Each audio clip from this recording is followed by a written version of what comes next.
Hello, welcome back to cash Kothagudu. ఇది ఎక్కడ ఏ గుడి అని అనుకుంటున్నారా? ఉజ్జయిన్లో ఉన్న కాలభైరవ గుడి టెంపుల్. చాలా చాలా చాలా చాలా ఫేమస్ టెంపుల్ ఇది. ఉజ్జయిన్లో మన మహాకాళ టెంపుల్ నుంచి ఒక 15 to 20 కిలోమీటర్స్ దూరంలో ఉంటుంది. టెంపుల్ మాత్రం ఒక రాజకోటలాగా ఉంటుంది. చాలా చాలా బాగుంది. ఆ లైన్ చూసారు ఎంత పెద్దగా ఉందో. ఇక్కడ సీజన్, నాన్ సీజన్ అట్లాంటివి ఏమి ఉండవంట. రెగ్యులర్గానే ఇంత లైన్ ఉంటుందంట. అక్కడ లోకల్ వాళ్ళు చెప్తుండే.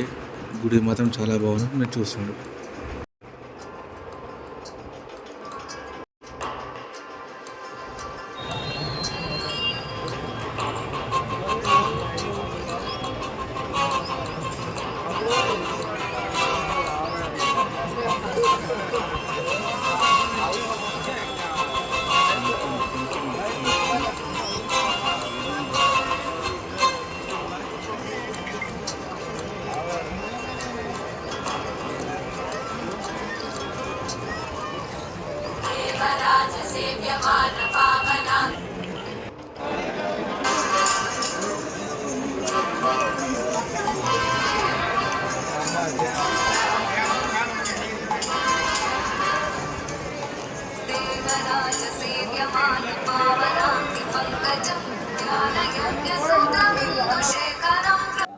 మన శివుని గుడిలో నందిని చూసినట్టు కాలభైరవ గుడిలో మనం అన్ని గుళ్ళలో చూసేది కుక్క. కాలభైరవ గుడిలో అంతా మనం ఇట్లా చూస్తుంటాము.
Please like, share cash కొత్తగూడు.